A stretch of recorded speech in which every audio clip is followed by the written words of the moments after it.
Hello friends, it's Simone. I'm here for a little teeny tiny inky chat.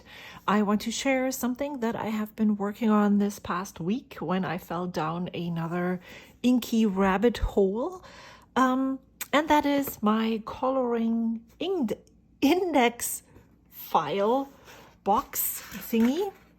I have been very, very inspired by, especially in the last few weeks or so, by Sarah from Ginger Peachy Stationery and Gregory from Pensane, who are both shared on YouTube that they are using a Rolodex system with the Colo-Dex cards. That's Sarah. Gregory's just using the regular Rolodex cards to file their ink sample cards.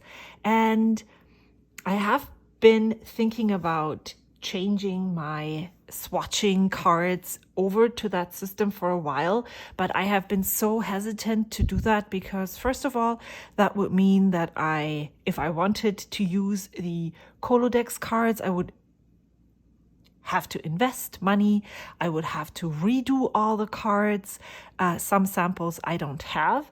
I still love to keep them because I really enjoy comparing different shades with each other. It's kind of like an ink library where I don't necessarily have to have the ink to be able to compare the color to a different one that I am. I had that color in my stash. This is the card file for it. And now I have a color that is very, very similar, and I can compare the swatch cards. So I know that this is going to grow even more. And I had them previously. I started out with the Col-O-Ring cards like these that come on rings. There is 100 on a ring. But for me, I don't say that this is happening for everyone. I found it super tedious to flip through. My collection of ink swatches has been growing, so I switched to a bigger ring that I had in my stash, and it even, I'm not sure if I switched to this ring, but flipping through and then taking out the cards to lay them out, to look at them more closely, and then putting them back, finding the correct spaces was super tedious. And what would happen is I would go through, pick out the cards, and then put them all together, put them away, and decide to not use or not put them back right now, but put them back some other time. So when I filmed my Ink Flight unboxing the other day, I was talking, and Marilyn so perfectly described that as a stream of consciousness talking, and that was exactly what I was doing. But while I was talking about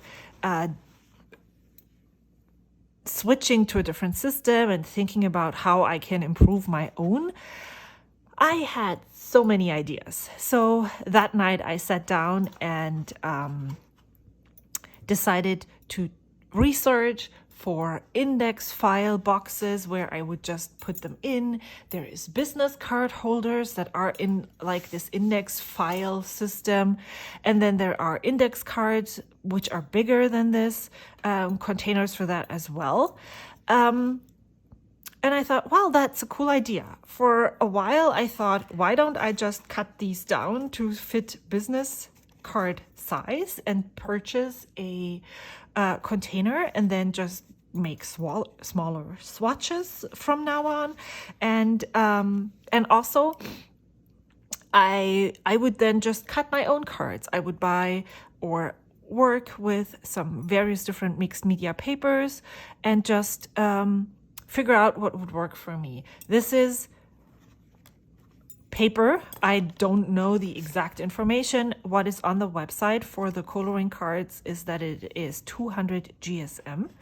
And so I just looked in my stash what kind of paper I had that was similar in that respect or regard, and I found two. Now let me just check for if I still have where I have that swatch.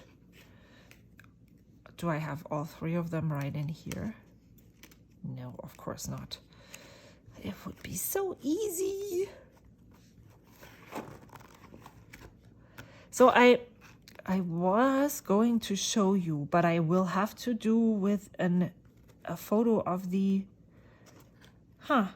card.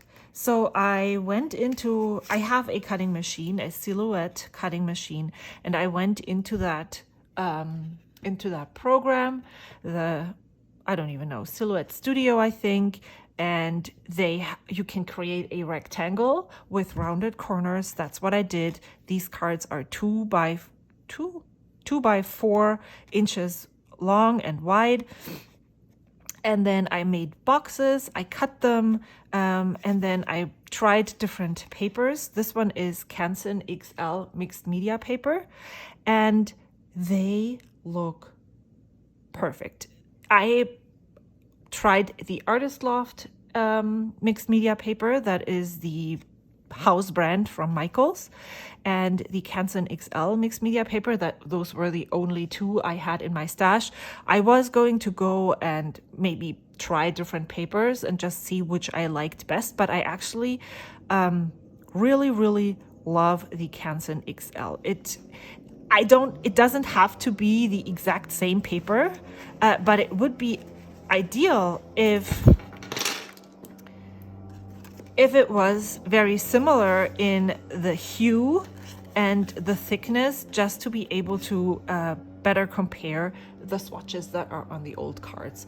So now I can, well, I first of all, I still have some swatch cards from the Col-O-Ring cards left that I will definitely be using up, but then I will just be making my own. So you can clearly see here, this is the Artist Loft. It's a little bit wider and brighter than the Col-O-Ring cards, but the Canson XL is very, very close in the color. I don't necessarily need the same texture or the exact same thickness, but just so that I have a similar color of paper, so I'll be able to compare those. And I'm super excited about this.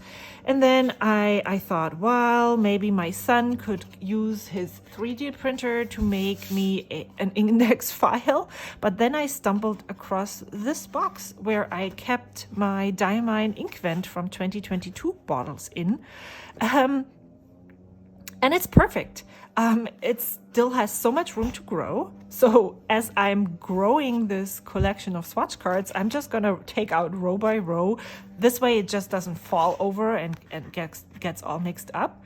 And then I am adding an edge. So that's what I've been doing in my spare time these past days, is I'm adding an edge of color to the top of the card, so that when I flip through, I can very easily see where this card belongs.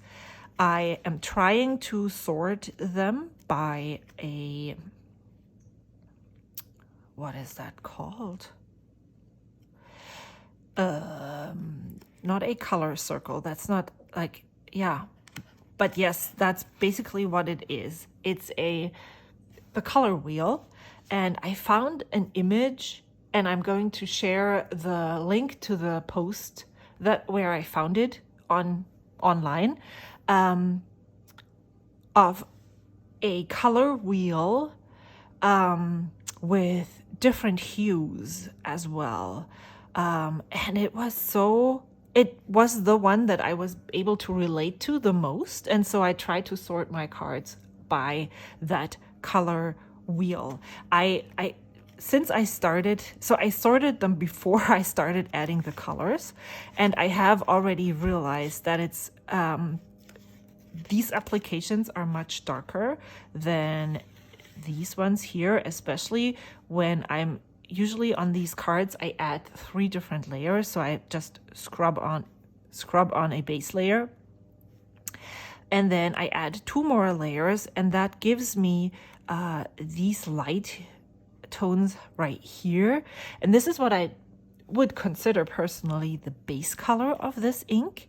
And so I've been trying to sort them by that lightest tone of that swatch, and it makes for an interesting color wheel and sorting. So I have browns, reddish browns here, but I also have yellow browns here. And then there's purplish browns and like greenish browns in there. It's very interesting. I'm going to go and fill them all in, and then I'm going to look through those again to see if that works for me. What I want to be able to do is pull out the cards that are most similar to each other very easily, lay them out and compare them to new cards.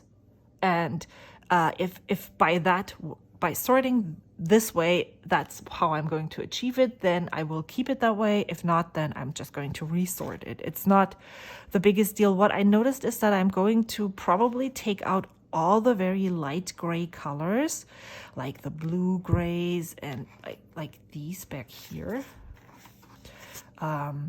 Because if I was going to put them in like this, according to the swatch, I unfortunately can't see through my clip how it appears on camera. If I look at this swatch, I would say that this is purplish in the bottom here, but there's a lot of green on top. If I look at this strip right here, I can see a very purple hue. So where do I sort this? Do I put this to the purples? Do I put this to the greens, the light greens, the light purples? Or where do I put it? And then what will happen if I add another grayish color that looks like this, I would have to go through the 3 different colors just to find similar shades. And so I think what I'm going to do is with those grays, I'm going to just put them all the way in the back and have a separate gray section that is not part of that color wheel. Yeah, let me know what you think of this. I just wanted to share because I'm super excited about this, the way this works. For me, it's the easiest way for me to change my existing swatch system without having to purchase anything new, without having to redo all the swatches. It's already there. The only thing I'm doing is I'm adding color to the swatch cards. Some cards, and I don't know if that is frighteningly so or if that's a good thing, do not have a strip, but it's not as many cards as I thought I would. So all of those that you can see that have a swatch, I still have the sample or a full ink bottle of, and that's a lot of inks. And there's only a small number of cards that I don't have the strip, that I can't put the strip on because I have already passed them on. And I'm really, so my original idea was not to accumulate tons and tons of ink samples, to keep them at a specific minimum or a specific number, or, you know, if I don't want to use this ink for writing, then I'm passing it on. But I find it so interesting at the moment to then maybe pull out all those greens, and, or maybe not these, but all of these, let me just put this in here, all of these olivey greens, and maybe make a swatch page where I have all of those and I can compare them. Maybe even make chromatography strips to see how the different colors are distributed in these inks. And so now I'm like thinking maybe I should make 2 collections, the one that the ink library, and where I know I'm not going to use this for writing, or I don't have any plans to put this in a pen because I already had it in a pen. I don't like this color, or it's just not for me, and keep that separate for swatching purposes, like collection swatching, color swatching purposes, and have a separate one where this is an ink that I would love to see in a pen. I don't know. Right now, I'm super excited about this. And so I'm going to rethink my approach. The way I have been adding these inky strips right here is with this Kakimori dip nib. And I have to say that this takes a bit of practice. I mean, you can get good results from using it the first time. I was able to write with it, but now that I have used it for quite some time, I'm now finally able to get different line widths, and I'm able to add these colors here without scratching the paper. That's something that I have, maybe that's just mine, but I have noticed that when I'm holding it at a specific angle and I just don't, something on these grooves destroys the paper fibers. And so if I cannot get, in the beginning, I couldn't get a broad stroke, like really broad, without scratching or destroying the paper at the same time. Now that I'm more familiar with this, I actually get to lay on the ink here without destroying the paper. That's so exciting to know. So if you have this nib and you are not super happy with it, maybe try different angles, try turning it a little bit, and just practice, and then it will get better. I was amazed at how easy it was to use in the beginning, but definitely practicing this makes for an even better and more fun writing experience. The last thing that I want to say in this video is that, and if you're an Ink Flight subscriber and you haven't received your February 2023 Ink Flight subscription yet, then, and you want to be surprised, then now is the time to click away. But we received this color swatch book from Wearing Ghoul in the box, and I have been wondering what I would do with this, and I really love the idea of what I just said earlier, creating pages where I am comparing all of the dark wine reds that I have been collecting. That's a color that I'm so drawn to. Or what's this color? These yellow ochres. I'm super into these olive greens, and I have so many different samples now that it would be really fun to look at them all on one page and see if they're different, what the base color is, how the hue looks, and then maybe even make chromatography strips for all of them and then pasting them on this side so I can easily compare. I'm thinking about doing that. Don't know when I'm going to be able to start it. I don't want to dive all the way into, I already am, but I don't want to dive even deeper without having a balance in what I do in my spare time. So if that's something you would love to see as a video, let me know. I can't promise a timeline, but that's an idea that I have that I'm really curious to explore further. Yeah, I am super excited, and I hope to hear what you think about my idea, and I will see you soon, I think. Until then, happy fountain pen exploring, happy ink exploring. Goodbye.